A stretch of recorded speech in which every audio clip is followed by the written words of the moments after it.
Welcome to Alien Shadow. If you love epic sci-fi stories where humanity shines, you're in the right place. Don't forget to like, comment, and subscribe. For thrilling HFY adventures, join us and be part of the journey. The Girl in the Green Shadows. The jungle was heavy with the smell of wet leaves. Rainwater dripped from the high canopy, tapping softly on the muddy ground. Ethan pushed through the thick vines, his boots sinking into the soil. With each step, he had been following the strange footprints for 2 days. Bare feet, small and fast, too fast for any ordinary human. Each print was light, almost dancing over roots and stones, as if the person knew this land better than the wind. The village people had told him the stories. They said there was a girl who lived deep in the forest. Some called her a ghost, others a wild spirit from the stars. They said she had skin pale as moonlight, hair like silver water, and eyes that glowed in the dark. They said she wore nothing, not a scrap of cloth, and yet she was never cold, never bitten by insects, never harmed by the thorns.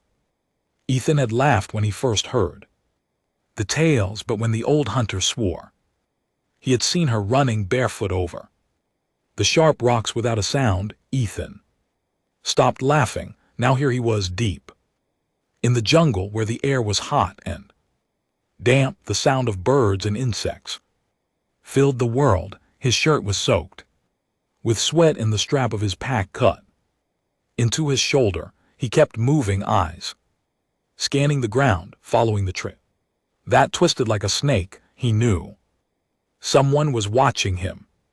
He could feel it, the tiny hairs on his arm standing up. The deeper he went, the more the world seemed to hold its breath. Then he heard it, a faint rustle. He stopped, every muscle tense. A shadow moved between the trees, fast and light.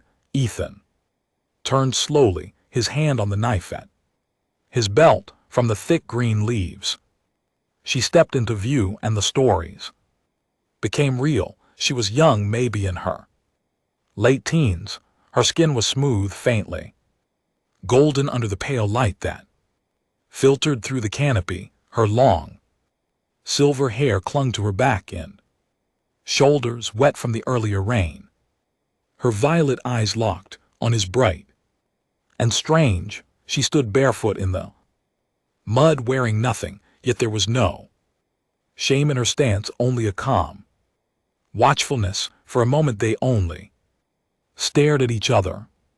It felt like time had stopped. A bird called somewhere far away, but neither of them moved. You, she spoke, her voice soft and clear. You are not from here. Her accent was unusual, each word carrying a strange melody. And you're not from my world either, Ethan replied, his voice steady but quiet. Her eyes flicked to the trees, as if she might run. I am Kayla, she said, her tone simple. I live here alone.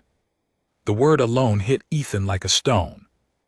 The jungle was no place for someone to live without shelter, without protection. How long have you been here? He asked. She tilted her head as if thinking. Many rains, she said at last. Since my ship fell. Ethan's grip on his knife loosened. So she was telling the truth. She was not human.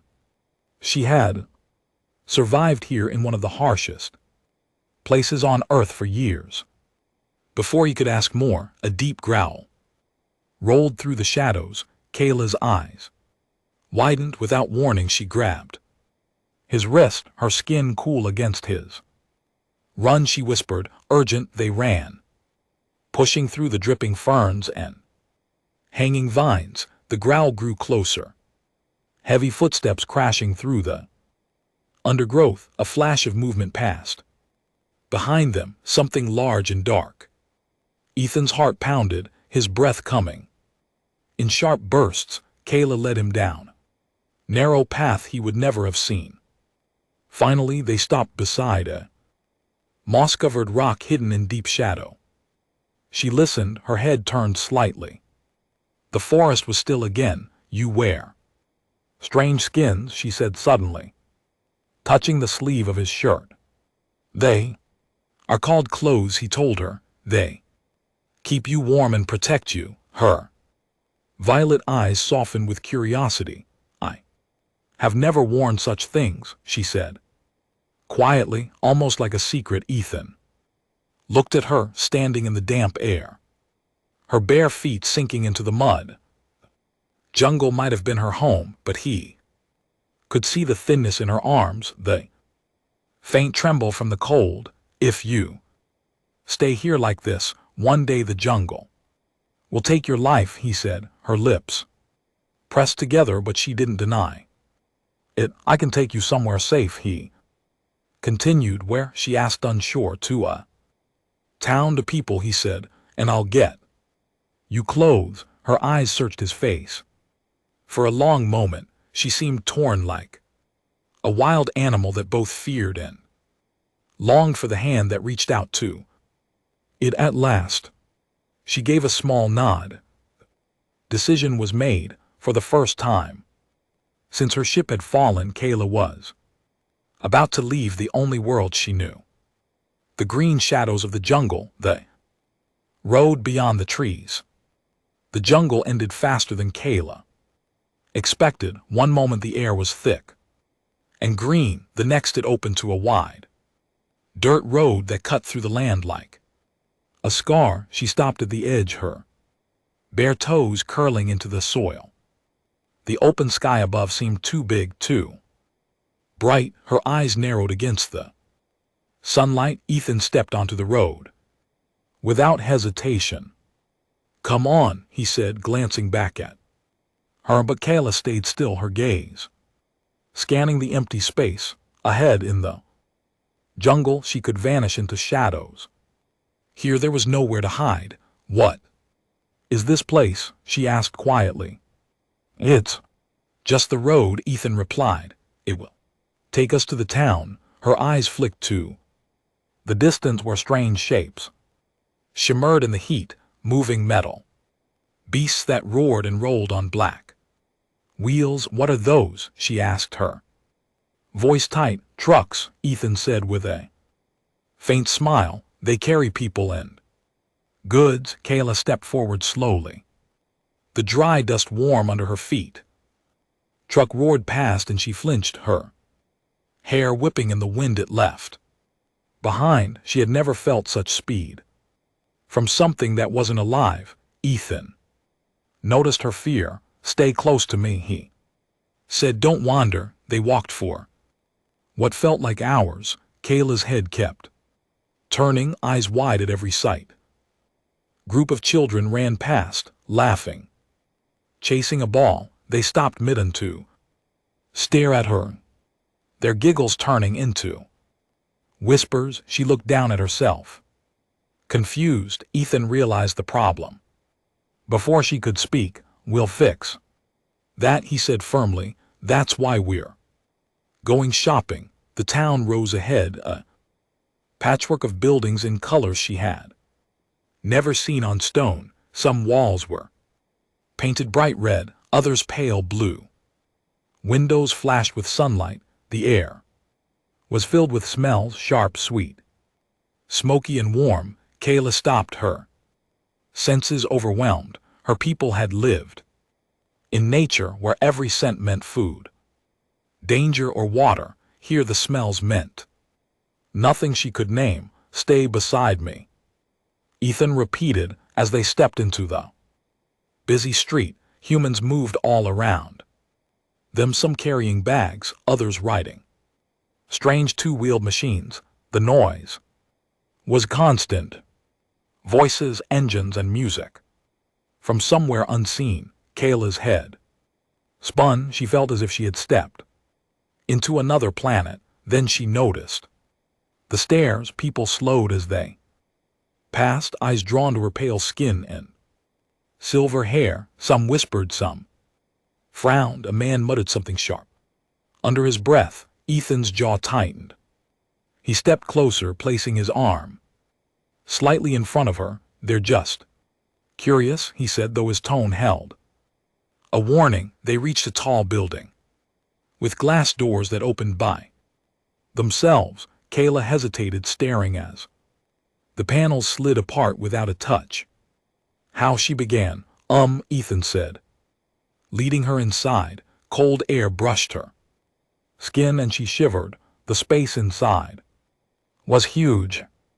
Bright lights above, smooth floors below, rows of colorful fabrics hanging like strange fruit. This, Ethan said, is where we find you. Something to wear. Kayla looked at the rows in silence. Her fingers reached for a soft blue dress. The fabric slipped through her hands like water. She had never felt anything like it. Her people had no need for such things. Now she could not stop touching them. Ethan picked a few pieces and handed them to her. Try these, he said, guiding her toward a small door. She stepped inside, confused by the mirror that showed her reflection. It was the first time she had seen herself this clearly. The girl staring back was not the Kayla of the jungle. She was something between worlds. When she stepped out wearing a simple white dress, the shop went silent. For a moment, even strangers who had been pretending not to look turned to see her. Her silver hair felt like a river over her shoulders, her violet eyes bright against the fabric. She felt different, not safer, not yet, but not invisible either. Ethan smiled. That's better, he said. Kayla touched the fabric at her waist, unsure of the feeling, but deep inside she knew this was the first real change in her life since the day her ship fell. Eyes in the crowd. The streets were busier when they left the store. Kayla stayed close to Ethan, clutching the small bag that held the other clothes he had bought for her. She kept touching the soft fabric of her new dress as if making sure it was real. But the longer they walked, the more she noticed it. The eyes in the jungle. She had learned to feel when something was watching her. That feeling was back now, stronger than before. It wasn't the curious glances from children or the quick stares of passing strangers.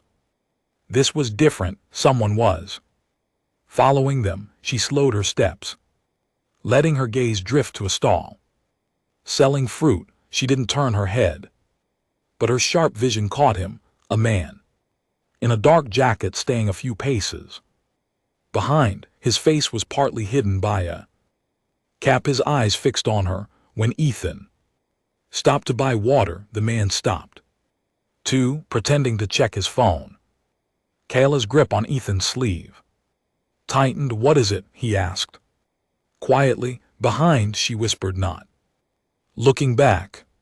Ethan turned just enough to see him, his jaw clenched. Stay with me, he said, his tone lower now. They walked faster, weaving through the crowd. Kayla's instincts screamed at her to vanish into the nearest alley. That was how she survived in the jungle. Disappear before danger came close. But here she didn't know the paths. The buildings were walls, the roads too.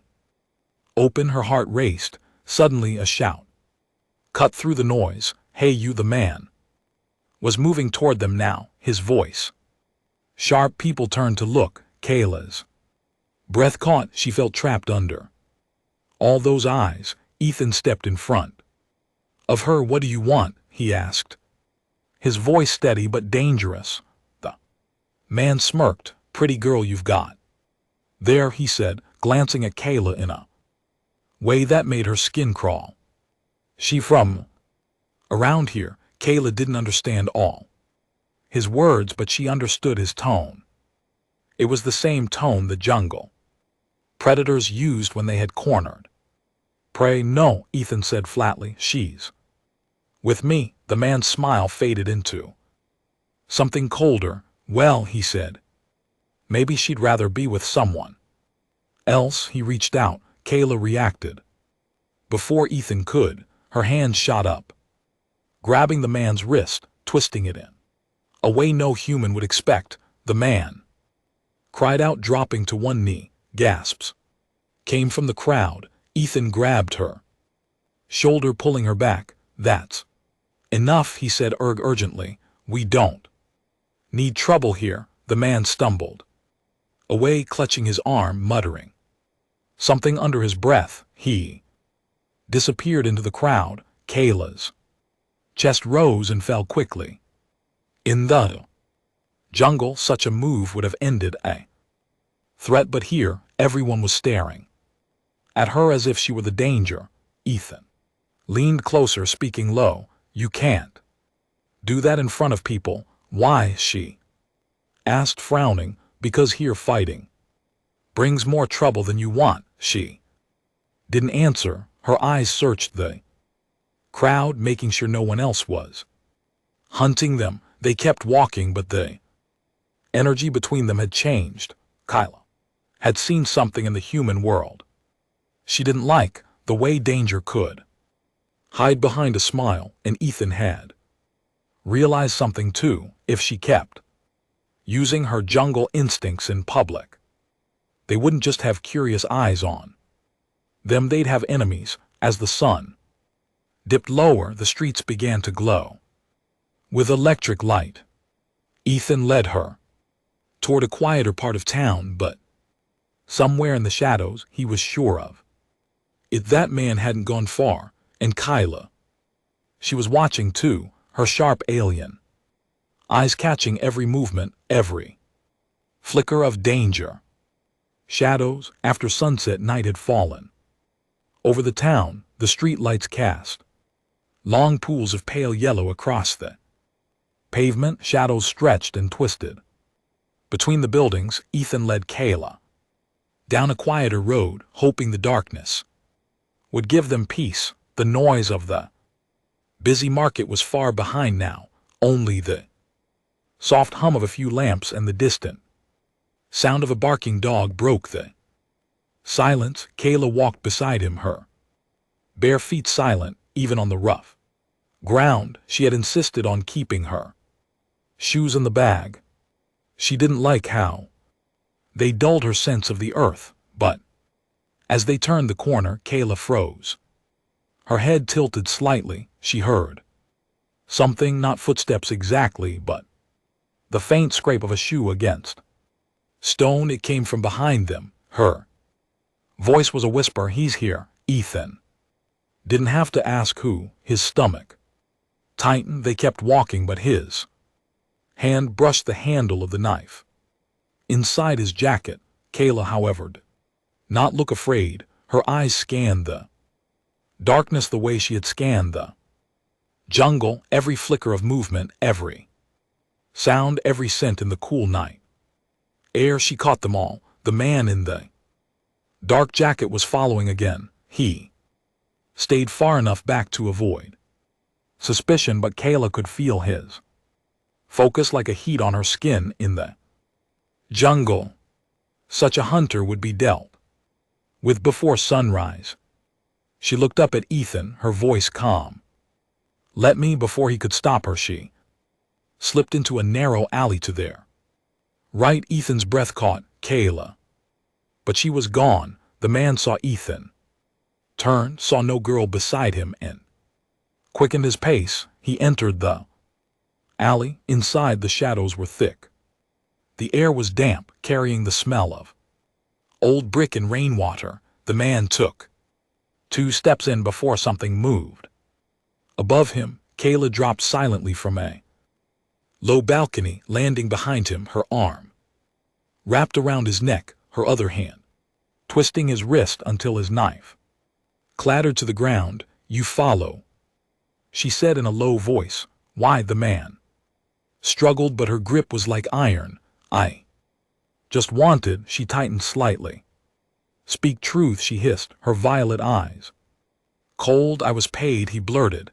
Ethan, now At the mouth of the alley stepped forward, paid by who? I don't know his name, the man panted.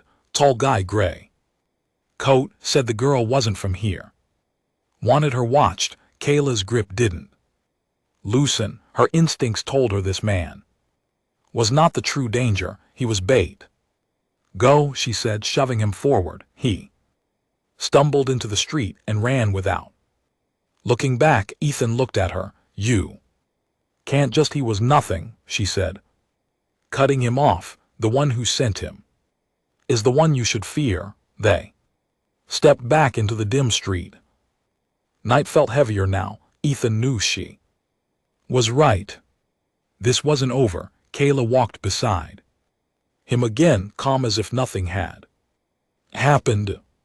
But her eyes kept shifting to the rooftops and doorways. In the jungle, danger never came once. It always came twice, and somewhere in the dark, unseen, another set of eyes was already watching. The man in the gray coat. The next morning, the streets were washed clean by a light rain. Ethan thought maybe the night's trouble had passed, but Kayla didn't believe in peace that came too easily. She walked beside him, her eyes always moving.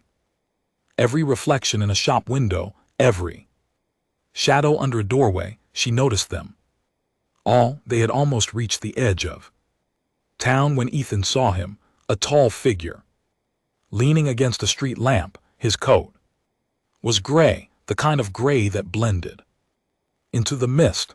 A wide-brimmed hat shaded his face, but even from a distance, Ethan felt the weight of his stare. Kayla slowed. That's him, she said simply. Ethan's grip on her arm tightened. How do you know? The air changes around men like that, she replied, her voice quiet. It smells of the hunt. The man pushed away from the lamp and began walking toward them. His steps were calm, measured. When he stopped a few feet away, his smile was polite but wrong. You've been hard to find, he said, his voice low and smooth. Kayla stayed silent, her eyes fixed on him.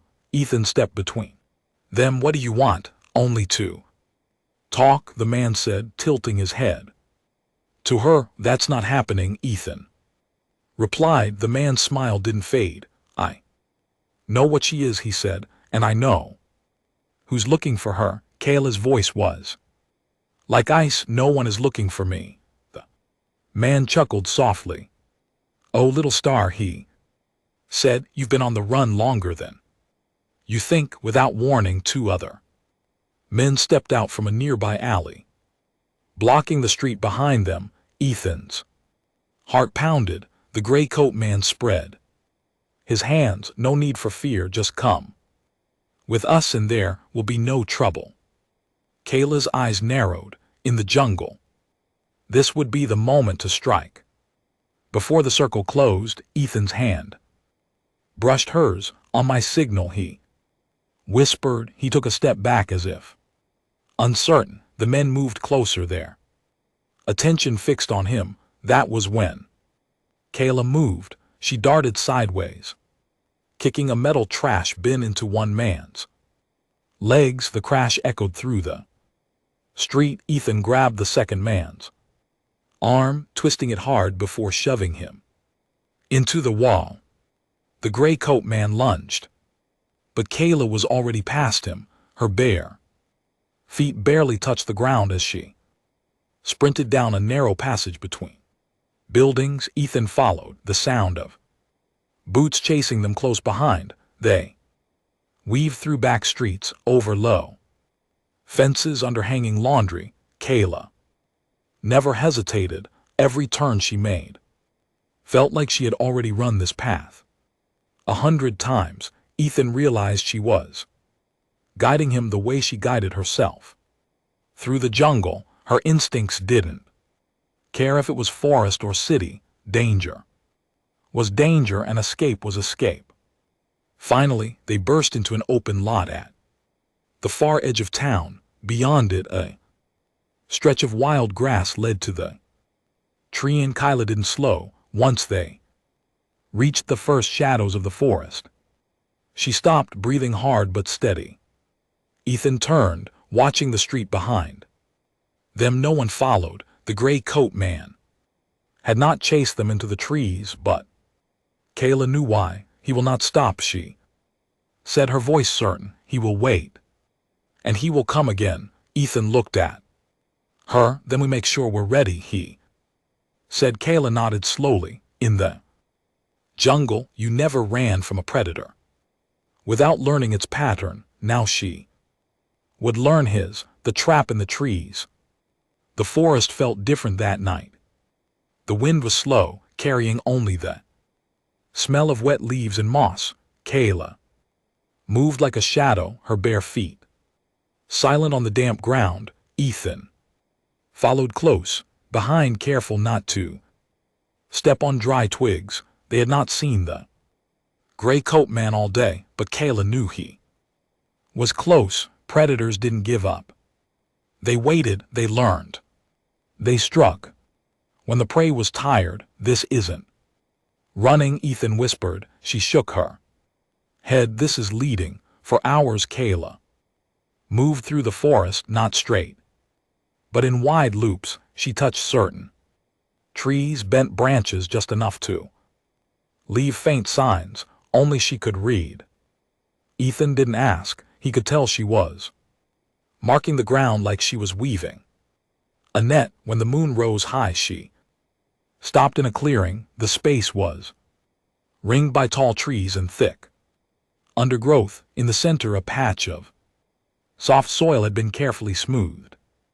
This is where he will step, she said, her voice certain. Ethan frowned, and then she pointed up. Above them, a heavy branch hung low, its base wrapped with twisted vines she had been cutting earlier. Ethan realized what she had done.